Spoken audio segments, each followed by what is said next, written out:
Welcome class. Last time पर हम epinephrine और नॉरएपिनेफ्रिन की बात कर रहे थे और उसमें मैंने आपको ये बताया था कि एपिनेफ्रिन और नॉरएपिनेफ्रिन जो है वो उपापचय के ऊपर प्रभाव रखते हैं। उसमें कार्बोहाइड्रेट उपापचय, वसा उपापचय और इसके अलावा ये पेशियों के ऊपर भी अपना प्रभाव रखते हैं। और जो हृदय और वाहिका तंत्र है उसमें भी इसका प्रभाव जो है वो होता है। और इन हार्मोन को हम इमरजेंसी हार्मोन भी कहते हैं। ये सब चीज़ें मैंने आपको पहले उसमें बताई थी कि केनन के अनुसार एपिनेफ्रिन ही आपातकालीन हार्मोन जो है वो कहलाता है, इमरजेंसी हार्मोन इसको कहा जाता है।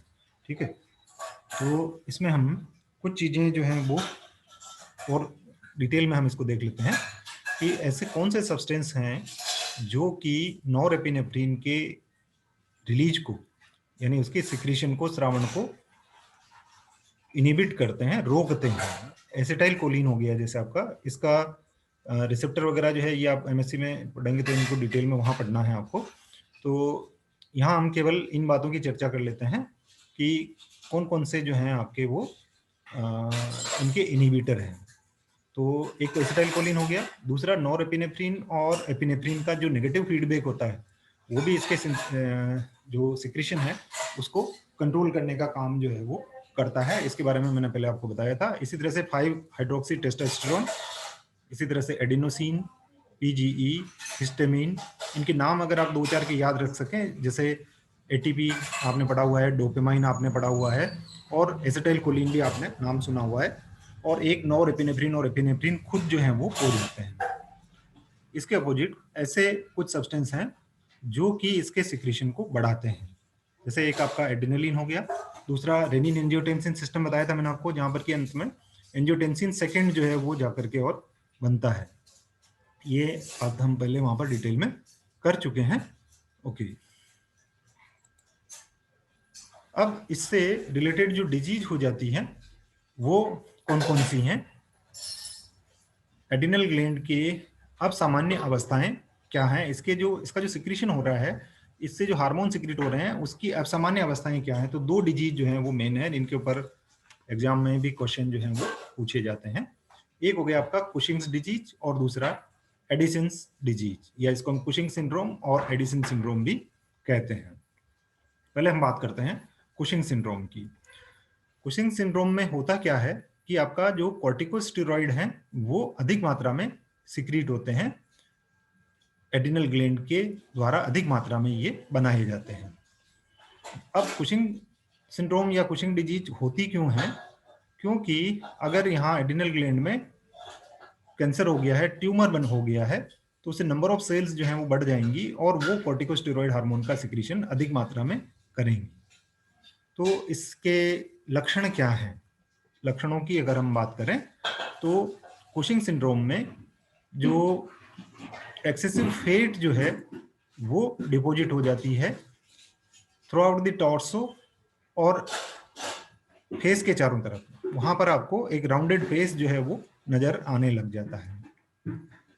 तो इसका मेजरमेंट हम किस तरह से कर सकते हैं, इसका ध्यान पता हम किस प्रकार से लगा सकते हैं कि अगर आपका कॉर्टिसोल लेवल का टेस्ट किया जाए और वो अगर हाई आता है तो ये कंफर्म हुआ है कि आपको कुशिंग डिजीज जो है वो हो रखी है पेशेंट को।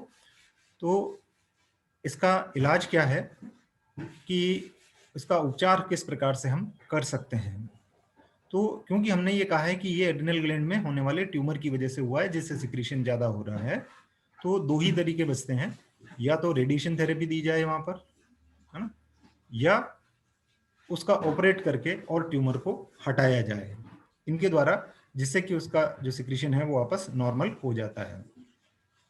तो इसके लक्षण डिटेल में और अगर हम देखें तो ये बॉडी फैट के अमाउंट और उसके शरीर में वितरण को प्रभावित करते हैं कॉर्टिकोस्टेरॉइड।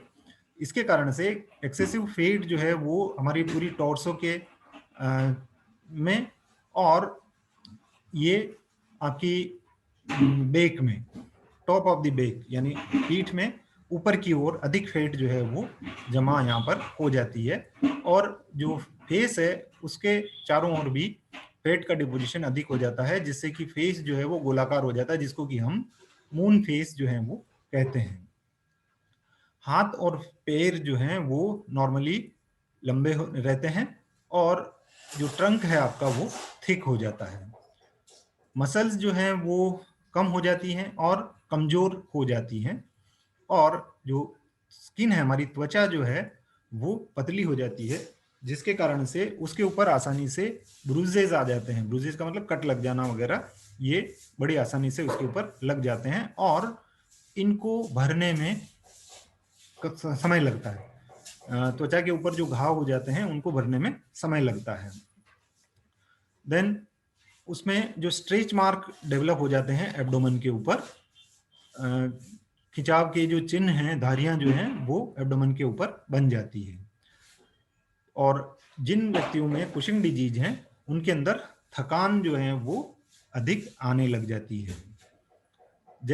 लंबे समय तक कोर्टिसोल के या कोर्टिकोस्टेरॉइड हार्मोन के मात्रा जो है वो अधिक होने से रक्त का दाब जो है वो बढ़ जाता है और ऑस्टियोपोरोसिस हो जाता है। ऑस्टियोपोरोसिस में क्या होता है कि बोन से कैल्शियम जो है वो निकलने लगता है, जिसके कारण से हमारी हड्डियां जो हैं वो कमजोर हो जाती है और रोगों से लड़ने की जो क्षमता है हमारे शरीर में वो भी कम हो जाती है। इसके अलावा किडनी में स्टोन, पथरी जिसको हम कहते हैं, वो बनने लग जाता है और जो रक्त में ग्लूकोज की जो मात्रा है वो बढ़ने लग जाती है, यानी कि आपका डायबिटीज लेवल जो है वो बढ़ जाता है। मानसिक रूप से भी डिस्टरबेंस जो है वो हो जाता है और समय कभी कभी इसमें डिप्रेशन यानी अवसाद की स्थिति आ जाती है और हेलुसिनेशन होने लग जाते हैं। ये भी इसका एक लक्षण है। जो बच्चे हैं उनमें जो कुशिंग सिंड्रोम होता है, हो जाता है अगर, तो उनकी ग्रोथ जो है वो कम हो जाती है और उनकी लंबाई जो है वो कम रह जाती है, यानी वो छोटे रह जाते हैं। कुछ व्यक्तियों में अगर हम देखें तो क्योंकि एड्रिनल ग्लैंड जो है वो उसमें अगर आपका ट्यूमर हो गया है तो उसके सिक्रीशन बढ़ जाएंगे, और हम जानते हैं कि ये कुछ मात्रा में एंड्रोजन जो है वो, जैसे कि आपका टेस्टोस्टेरोन है मेल में, ये भी सिक्रीशन जो है वो करती है।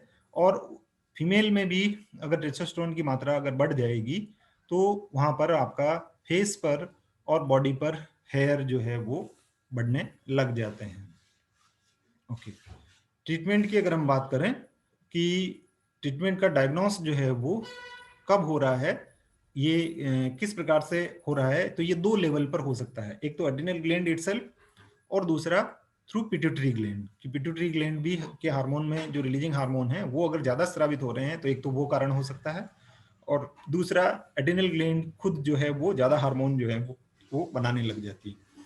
तो केमिकल थेरेपी या रेडिएशन थेरेपी और या फिर आपका पिट्यूटरी ट्यूमर भी इसका एक कारण हो सकता है, तो सर्जिकली इनको रिमूव किया जाता है। तो पिट्यूटरी में अगर एड्रिनल ग्लैंड पिट्यूटरी में हो रखा है ट्यूमर, तब भी उसको उसकी वजह से हार्मोन का सिक्रीशन, जो रिलीजिंग हार्मोन है वो ज्यादा सिक्रीट होंगे और उसके कारण से भी एड्रिनल ग्लैंड जो है वो प्रभावित होती है। ओके, प्राय जो एड्रिनल ग्लैंड में जो ट्यूमर हो जाता है तो उसको सर्जिकली हटा दिया जाता है। दोनों जो एड्रिनल ग्लैंड हैं उनको भी हटाया जा सकता है अगर ये ट्यूमर हटाने पर भी आपका ये कोई प्रभाव इसका नहीं हो रहा है। जैसे व्यक्ति जिनमें की सर्जिकली हम कहें कि ऑपरेशन के द्वारा दोनों एड्रिनल ग्लैंड जो हैं वो हटा ली जाती हैं, और कुछ व्यक्तियों में एड्रिनल ग्लैंड जो है रिमूव कर दी जाती है, तो उनको आर्टिफिशियली हमें कॉर्टिकोस्टेरॉइड हार्मोन उम्र भर देने पड़ेंगे, यानी कि उनको सिंथेटिक जो है वो कॉर्टिकोस्टेरॉइड जो है वो लेने पड़ेंगे आउटसाइड सोर्स से, टेबलेट की फॉर्म में, सिरप की फॉर्म में इनको लेना पड़ेगा। अगर पिट्यूटरी और एड्रिनल ग्लैंड के बाहर अगर हो रहा है ट्यूमर, जिसकी वजह से अगर हार्मोन जो है वो ज़्यादा बन रहे हैं, पिट्यूटरी के ऊपर दबाव पड़ रहा है, तब भी इसको आपको रिमूव जो है वो करना पड़ेगा। कुछ मेडिसिन हैं इसकी, वो भी इसके काम में, उपचार के काम में ली जाती है, जैसे कि मेटाइरपोन जो है वो एक मेडिसिन है अच्छी, ये देखिए नाम यहाँ पर हमने लिखा हुआ है, मेटाइरपोन, है ना। ये कोर्टिसोल लेवल को कम करती है और ये आपका सर्जरी का एक विकल्प जो है वो प्रारंभिक अवस्था में हो सकता है। दूसरा जो बताया था हमने वो है आपका एडिसन सिंड्रोम। एडिसन सिंड्रोम में एडिनल ग्लैंड जो है वो अंडर एक्टिव हो जाती है, यानी उसकी कमी होगी इनके हार्मोन की। इसके कारण से जो एडिनल के हार्मोन हैं वो कम सीक्रेट जो हैं वो होते हैं। ये एक ऑटो इम्यून रिएक्शन हो सकती है। ऑटो इम्यून रिएक्शन क्या होती है कि एडिनल ग्लैंड की कोशिकाएं नष्ट होने लग जाती है प्रतिरक्षी तंत्र के द्वारा। स्वयं जो सेल्स हैं वो कम होने लग जाती है, नष्ट होने लग जाती है। कोई कैंसर हो सकता है या कोई इन्फेक्शन हो सकता है या किसी अन्य बीमारी की वजह से अगर एडिनल ग्लैंड की सेल्स जो हैं वो नंबर में कम हो रही हैं। इसके लक्षण क्या होंगे कि ऐसा पर्सन जिसमें कि आपका एडिसन्स डिजीज जो है वो हो रखी है, तो वो कमजोर महसूस करता है, थकान रहती है और डिजी फील करता है, यानी कि उसको चक्कर जो है वो आने लगते हैं जबकि वो लेटा हुआ है या बैठा हुआ है और उसके बाद में खड़ा हो रहा है, तब अचानक से उसको चक्कर जैसा महसूस जो है वो होता है। और उसके अलावा स्किन के ऊपर डार्क पैचेज जो हैं वो नजर आने लगते हैं। जैसे इस डायग्राम में बताया हुआ है कि हाइपर पिगमेंटेशन जो है पाम पर जो है वो हो जाते हैं। यहाँ पर आप देखिए इसका ये बीच वाला जो भाग है, यहाँ पर ये इस इमेज में अगर आपको नजर आ रहा है तो इसके बिल्कुल सीध में ये देखिए ये बीच वाला जो भाग है यहाँ पर जो है वो डार्क हो गया है इसकी जो उंगलियों के वहां पर। ठीक है, तो इसका पता किस प्रकार से लगाया जाता है कि ब्लड में सोडियम और पोटेशियम की मात्रा जो है वो ज्ञात की जाती है और कॉर्टिसोल और कॉर्टिकोट्रोपिन लेवल जो है उनका मापन जो है वो इसके अंदर किया जाता है। और क्योंकि ये इन हार्मोन की कमी की वजह से हो रहा है तो इनको ये हार्मोन जो है एज ए सप्लीमेंट वहां पर दिए जाते हैं। कॉर्टिकोस्टेरॉइड और फ्लूइड्स जो हैं वो दिए जाएंगे। एडिसन की जो डिजीज है वो किसी भी एज में स्टार्ट हो सकती है और मेल और फीमेल दोनों को ये प्रभावित जो है वो करती है। लगभग जो 70% पीपल हैं जिनमें की व्यक्तियों में जिनमें एडिसन डिजीज हो रही है, इसका कारण जो है वो एग्जैक्ट कारण जो है वो हमें ज्ञात नहीं है, लेकिन इसमें एडिनल ग्लैंड जो है वो ऑटो इम्यून डिसऑर्डर उनके अंदर पाया जाता है जिससे कि वो कोशिकाएं नष्ट होने लग जाती है। इसमें होता क्या है कि हमारी जो इम्यून सिस्टम है वो एडिनल की कोशिकाओं को पर अटैक करता है, आक्रमण करता है और उनको खत्म कर देता है, धीरे धीरे खत्म होने लगती है वो सेल्स। जो 70% हैं उनके अंदर किसी कैंसर की वजह से जो सेल हैं वो डिस्ट्रॉय हो सकती हैं या इन्फेक्शन की वजह से हो सकती हैं, जैसे कि अगर ट्यूबरकुलोसिस हो रखा है या किसी और बीमारी की वजह से अगर वो सेल नष्ट हो जाती है। ऐसा केसेस 30% में देखा गया है। जो बच्चे हैं उनके अंदर जेनेटिक एबनॉर्मेलिटी की वजह से भी ये हो सकता है कि एडिनल ग्लैंड जो है वो अंडर डेवलप रह जाए।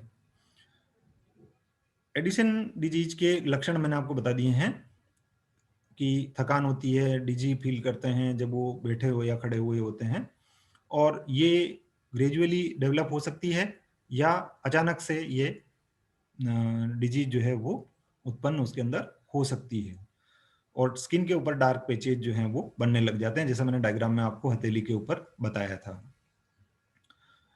ये जो डार्कनेस है वो इस प्रकार की लगती है जैसे कि धूप में अधिक समय तक बैठे रहने से त्वचा जिस प्रकार की हो जाती है, जिसको कि हम टैनिंग जो है वो कहते हैं। लेकिन ये उन भागों के ऊपर भी नजर आती हैं जो कि सूरज के सीधे कांटेक्ट में नहीं रहते हैं और जनरली जो डार्क स्किन पीपल हैं उनमें भी ज्यादा पिगमेंटेशन जो है वो नजर आने लग जाता है। जो ब्लैक फ्रिकल्स जो हैं वो डेवलप हो सकते हैं फोरहेड के ऊपर, फेस के ऊपर या कंधों के ऊपर और एक नीला काला डिसकलरेशन जो है वो डेवलप होठों पर, माउथ पर और जन्नांगों के आसपास ये डेवलप होने लग जाता है, यानी कि वहां पर नीला और काला रंग जो है वो आने लग जाता है। वजन कम हो जाता है, भूख कम लगती है और जो पेशियों में दर्द जो है वो होने लग जाता है, और उल्टी आना और डायरिया होना, ये भी इसके लक्षण हैं। ऐसे व्यक्ति जो हैं वो सर्दी को सहन नहीं कर सकते हैं। जब तक डिजीज अगर सीवियर नहीं है तो ये तनाव के समय पर ही ऐसे लक्षण जो हैं वो हमारे शरीर के अंदर उत्पन्न होते हैं। इसका ट्रीटमेंट किस प्रकार से किया जाता है? एडिसन्स डिजीज जो है वो प्राणघातक भी हो सकती है, इसलिए इसका इलाज जो है वो जरूरी है। और इसमें कॉर्टिकोस्टेरॉइड जो और जो इंट्रावेनस फ्लूइड्स दिए जाते हैं, यानी हमारे जिसको हम कहें कि जो लिक्विड जो है वो बॉडी के अंदर थ्रू वेन्स जो है वो इंसर्ट जो है वो किया जाता है। जनरली ट्रीटमेंट इनमें इसमें हाइड्रोकोर्टिसोन या प्रीडिनोसोन, देखिए यहाँ पर ये हाइड्रोक्सीकोर्टिसोन और प्रीडिनोसोन, ये क्या है? एक सिंथेटिक कॉर्टिकोस्टेरॉइड है जिनको कि ओरली माउथ के द्वारा दिए जाते हैं। इन फॉर्म ऑफ टेबलेट हो सकता है, इन फॉर्म ऑफ सिरप ये हो सकता है। और अगर जो अधिक लक्षण नजर आ रहे हैं, बीमारी अगर गंभीर अवस्था में आ गई है, तो उनको कॉर्टिसोल जो है वो इंट्रावेनसली दिया जाता है या इंटरमस्कुलर दिया जाता है, मसल्स के अंदर इंजेक्शन लगा करके, और उसके बाद में हाइड्रोकोर्टिसोन टेबलेट जो है वो उनको दी जाती है। जनरली होता क्या है कि हमारी बॉडी जो है वो सुबह के समय पर कॉर्टिसोल जो है वो प्रोड्यूस करती है। तो हाइड्रोकोर्टिसोन जो है वो अलग अलग डोजेज के अंदर जो है वो दिया जाता है, जिसमें सबसे अधिक मात्रा जो है वो मॉर्निंग टाइम के अंदर दी जाती है, और अगर आवश्यकता हो तो फिर वो दिन में भी दी जा सकती है। तनाव के समय पर अधिक दिया जाना पड़ेगा हमारे को, उनको अधिक मात्रा में मेडिकेशन जो है वो देना पड़ेगा। और जनरली जो टेस्टोस्टेरोन है वो उसकी आवश्यकता एडिशनली नहीं पड़ती है, लेकिन कभी कभी जो है इसका भी सप्लीमेंट जो है वो दिए जाते हैं। तो मेडुला जो है वो क्या फंक्शन करता है? तो मेडुला की अगर हम बात करें तो मेडुला में ये न्यूरोट्रांसमीटर्स रिलीज करती हैं और हार्मोन का सिक्रीशन इसके द्वारा किया जाता है। मैंने आपको ये बताया था कि उसके अंदर गेंग्लियन जो हैं वो पाए जाते हैं, न्यूरल गेंग्लियन वहां पर मेडुला के अंदर पाए जाते हैं। जो एड्रेनलिन और नॉर एड्रेनलिन के प्रभाव हैं वो मैं आपको बता चुका हूँ। मेटाबॉलिज्म पर पड़ता है, ब्लड के ऊपर पड़ता है, और आपका जो वेसल्स हैं, ब्लड वेसल्स, उनके ऊपर प्रभाव पड़ता है। और इसके अलावा आपकी मसल्स के ऊपर भी इनका प्रभाव जो है वो पड़ता है। ठीक है, तो ये चीजें मैं आपसे डिस्कस कर चुका हूँ। तो एड्रेनल मेडुला जो है वो भी एक इम्पोर्टेंट रोल यहाँ पर प्ले करता है। इसके बाद हम आ जाते हैं अंत में हमारा गोनेट्स के ऊपर। गोनेट्स और पेंक्रियाज दो चीजें और इसके अंदर बची हुई हैं। तो गोनेट्स की अगर हम बात करें तो नर में वृषण और मादा में आपका ओवरी जो है ये गोनेट्स के रूप में पाई जाती है। वृषण और अंडाशय के रूप में ये पाई जाती हैं। नर में वृषण और मादा में अंडाशय के रूप में ये पाए जाते हैं, जो कि गैमेट्स का उत्पन्न करते हैं, यानी आपका स्पर्म और ओवा ये प्रोड्यूस करने का काम जो है वो करते हैं। इनके बारे में आपने लास्ट क्लास में फर्स्ट ईयर में आपने एक पेपर था आपका डेवलपमेंटल बायोलॉजी, वहाँ पर डिटेल में इनके बारे में पढ़ा होगा। यहाँ पर हम हार्मोन के बारे में बात करेंगे। तो सबसे पहले हम बात करते हैं नर जननांग में टेस्टिस की। ये मेल जेनेरेटिव ग्लैंड है एनिमल्स में, और ये करता क्या है कि ये आपका रिप्रोडक्टिव सिस्टम का पार्ट है। इसलिए ये पहला फंक्शन हो जाता है इसका कि ये स्पर्म का प्रोडक्शन जो है वो करता है, स्पर्मेटोजोआ इसके अंदर बनाए जाते हैं। और दूसरा फंक्शन है इसका कि मेल सेक्स हार्मोन का सिक्रीशन इसके द्वारा किया जाता है।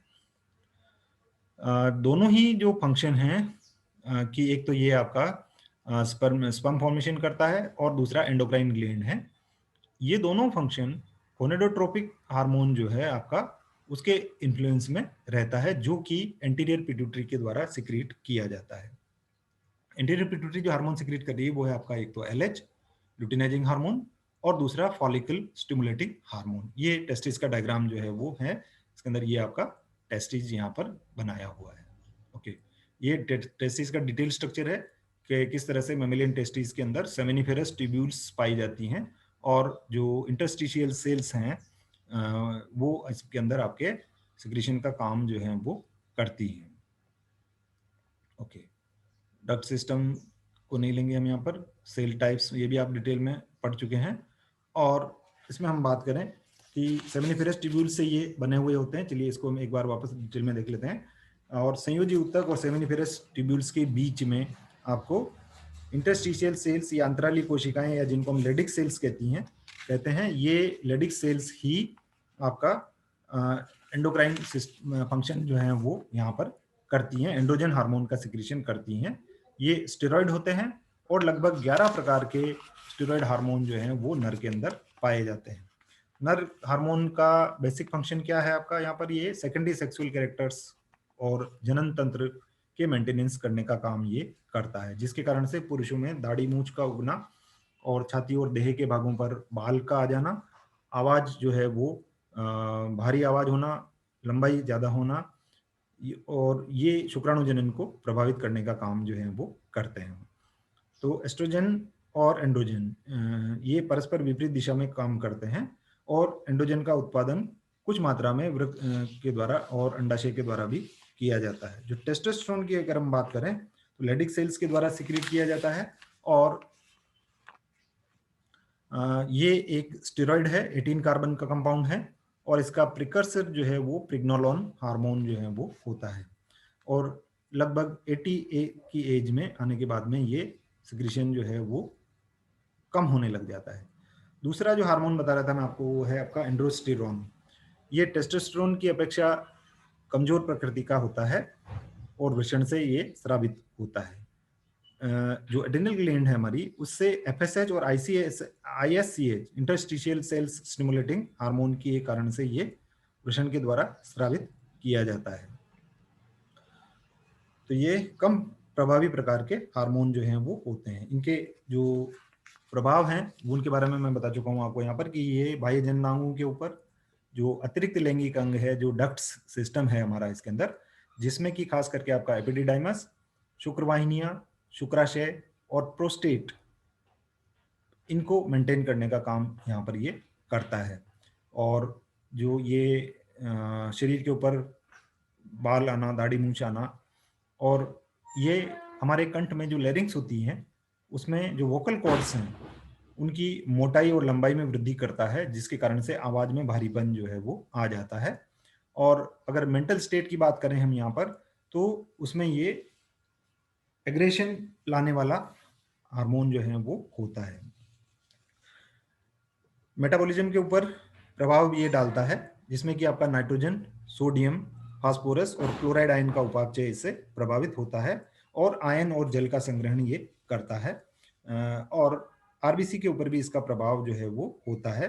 तो आपने देखा होगा कि मेल में जो है वो नंबर ऑफ आरबीसी जो है वो ज्यादा होती है और इसका कारण जो है वो टेस्टोस्टेरोन हार्मोन भी एक कारण इसके अंदर होता है। दूसरा जो ऑर्गन है आपका वो है ओवरी, जो कि फीमेल के अंदर पाया जाता है और ये दो प्रकार के हार्मोन जो हैं वो सिक्रीट करता है। एक हो गया आपका फॉलिकुलर और एस्ट्रोजेनिक हार्मोन और दूसरा प्रोजेस्टेशनल हार्मोन्स। जो पुटकी हार्मोन है उनकी अगर हम बात करें, एस्ट्रोजन और प्रोजेस्टेरोन हार्मोन का सिक्रीशन इसके द्वारा किया जाता है। जो फॉलिकुलर हार्मोन हैं उनमें एस्ट्रोन और एस्ट्राडियोल नाम के हार्मोन जो हैं वो आते हैं। ये भी 18 कार्बन युक्त स्टेरॉइड जो हैं वो होते हैं। अंडाशय जो है वो, उसके अलावा ये आपका प्लेसेंटा, एड्रिनल के कॉर्टेक्स वाले भाग से भी इनका सिक्रीशन जो है वो किया जाता है। जो एस्ट्राडियोल हैं इनका सिक्रीशन ओव्यूलेशन से पहले होता है, जो कि जो डेवलपिंग फॉलिकल है हमारा, उसमें थीका इंटरना जो है वो इसका सिक्रीशन करने का काम जो है वो करती है। और अंडोत्सर्ग हो जाने के बाद में इसका जो सिक्रीशन का जो काम है वो थीका ग्रेनुलोसा या थीका ल्यूटीन की कोशिकाओं के द्वारा इसको मेंटेन करके और रखा जाता है। और जो प्रेगनेंसी के बाद जो प्लेसेंटा बनता है वो भी इसका सिक्रीशन का काम जो है वो करता है। अब ये हार्मोन प्रभाव इसका क्या होता है, तो इसमें हमने बताया है यहाँ पर कि एस्ट्रोजन जो है वो secondary sexual characters of female at puberty, वयस्क अवस्था के बाद में, और maturation and maintenance of reproductive organ, कि आपका ये जो जनन तंत्र है उसकी देखभाल करने का काम ये करता है। दूसरा जो प्रोजेस्टेरोन है वो एस्ट्रोजन के साथ मिलकर के आपका जो साइक्लिक चेंजेज होता है एंडोमेट्रियम के अंदर उसको ये रेगुलेट करने का काम करता है और उसको हेल्दी बनाए रखता है प्रेगनेंसी के समय पर। ये इसका डायग्राम है जिसमें कि आप देख रहे हैं इसको कि ये फॉलिकल, ग्रेफिन फॉलिकल जो है वो इसके अंदर नजर आ रहे हैं।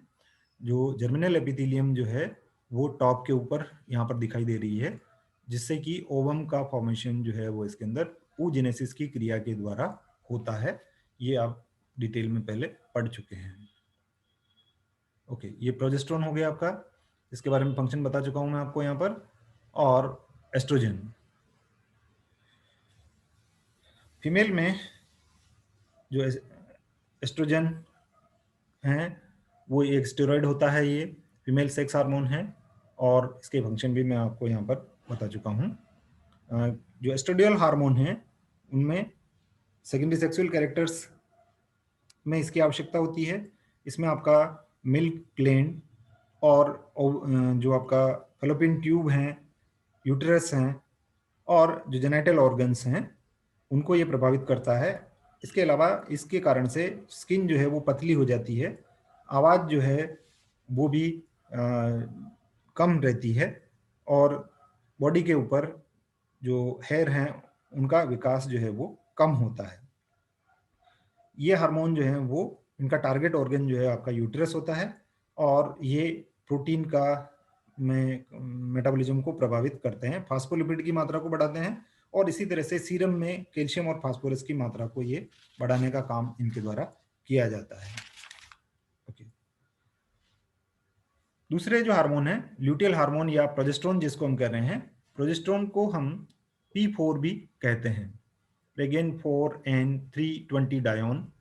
ये एक 21 कार्बन का स्टेरॉयड हार्मोन जो है वो होता है, और इसका प्रिकर्सर जो है वो आपका प्रेग्नेलॉन होता है। ये हार्मोन प्लेसेंटा और एडिनल कॉर्टेक्स के द्वारा भी स्रावित जो है वो किया जाता है। ये दूसरे कई अन्य हार्मोन का प्रिकर्सर भी होता है, और ये कार्पस ल्यूटियम के द्वारा सिक्रीट जो है वो किया जाता है। कार्पस ल्यूटियम आप जानते हैं कि ओव्यूलेशन के बाद जो ग्राफियन फॉलिकल है वो कार्पस ल्यूटियम का निर्माण जो है वो करता है। ये इसका केमिकल स्ट्रक्चर जो है वो है प्रोजेस्टेरोन का। इसका प्रेगेन 4N320 डायोन इसका IUPAC नेम। ओके, तो प्रोजेस्टेरोन का प्रभाव क्या होता है कि ये आपका एंडोमेट्रियम को मेंटेन करके और रखता है, जो कि सिक्रीशन करने का काम जो है वो करती है, उसकी थिकनेस जो है वो बनाए रखने का काम करता है, जिससे कि बाद में अगर फर्टिलाइजेशन होता है तो इम्प्लांटेशन जो है वो हो जाता है। और ये मेमोरी ग्लैंड को एस्ट्रोजन के साथ मिलकर के, और इसका जो कंबाइंड इफेक्ट होता है कि ये मेमोरी ग्लैंड का विकास करता है, और गर्भधारण के बाद में ये आपका उससे मिल्क सिक्रीशन को भी प्रभावित करता है, और ये आपके मेंस्ट्रुअल साइकिल को भी रेगुलेट करने का काम करता है, और इसकी कमी हो जाने के ऊपर आपका प्रेगनेंसी जो है वो नहीं होती है। ये एस्ट्रस साइकिल और जो पिट्यूटरी ग्लैंड से LH हार्मोन का जो सिक्रीशन हो रहा है उसको इनहिबिट करने का काम इसके द्वारा किया जाता है। एक हार्मोन और होता है आपका रिलैक्सिन। ये हार्मोन भी कार्पस ल्यूटियम के द्वारा सिक्रेट किया जाता है, और ये गर्भावस्था के अंतिम चरण में सिक्रेट किया जाता है वाला एक पॉलीपेप्टाइड प्रकृति का हार्मोन है, और इसका जो सिक्रीशन है वो प्लेसेंटा के द्वारा भी किया जाता है। ये काम क्या करता है कि ये आपका प्यूबिक सिम्फाइसिस जो होता है श्रोणि मेखला का, उसको ऊपर अपना ये प्रभाव जो है वो रखता है और गर्भाशय की पेशियों को कुंचन से रोकता है और प्यूबिक सिम्पाइसिस को ये शिथिल करने का काम करता है, जिससे कि बर्थ जो है वो आसानी से हो जाए। अब इन हार्मोन का रेगुलेशन जो है वो किस प्रकार से किया जाता है, इसकी अगर हम बात करें तो एफएसएच, एलएच जो है वो के एडिनो हाइपोफाइसिस वाला जो भाग है, वहां से एफएसएच और एलएच हार्मोन और प्रोलेक्टिन हार्मोन या लेक्टोजेनिक हार्मोन एलटीएस जो है वो स्रावित होते हैं। मेल में एफएसएच के प्रभाव से शुक्राणु जनन की क्रिया होती है और एलएच के प्रभाव से शुक्राणु जो है वो परिपक्व होते हैं और इंटरस्टिशियल या लेडिक सेल्स जो है वो टेस्टोस्टेरोन हार्मोन का सिक्रीशन जो है वो करती है। और एलटीएच जो है वो प्रोस्टेट ग्रंथि के परिवर्तन और क्रियाशीलता को प्रभावित करता है। फीमेल की अगर हम बात करें तो एफएसएच से फॉलिकल का विकास और परिवर्धन जो है वो होता है और उसके कारण से ओव्यूलेशन होगा और एस्ट्रोजन का सिक्रीशन जो है वो होने लग जाता है। एलएच और एफएसएच मिलकर के ओव्यूलेशन और एस्ट्रोजन के सिक्रीशन को कंट्रोल करने का काम इनके द्वारा किया जाता है और एलटीएच और एस्ट्रोजन मिलकर के और मिल्क सिक्रीशन को कंट्रोल करते हैं और एलएच के साथ मिलकर के ये कार्पस ल्यूटियम को बनाए रखने का काम करते हैं, जो कि प्रोजेस्टेरोन हार्मोन का सिक्रीशन लगातार करता रहता है और ये गर्भावस्था की क्रिया के समय पर होता है। कुछ साइंटिस्ट का ये मानना है कि सर्टोली सेल्स जो है वो इनहिबिन सिक्रीट करती है, जो कि एफएसएच आरएच को संदमित करके और एफएसएच के को रेगुलेट करती है, यानी उसकी मात्रा का नियंत्रण इसके द्वारा किया जाता है। ओके, तो यहाँ पर आपका ये पूरा हो जाता है और इसके बाद में कुछ और दूसरी जो ग्लैंड्स हैं इसमें आपका बच गया है, एक तो आपका आइलेट्स ऑफ लैंगरहैंस, थाइमस और पीनियल ग्लैंड, और एक और हो गया आपका जो हम पढ़ चुके हैं पहले, वो है आपका स्टमक और इंटेस्टाइन। ये हम डिटेल में इनके बारे में पहले बात कर चुके हैं। और एक आपका स्किन, इनको भी हम थोड़ा सा देख लेंगे, इनके ऊपर 1 नंबर का क्वेश्चन जो है वो पूछा जा सकता है। Okay, thank you.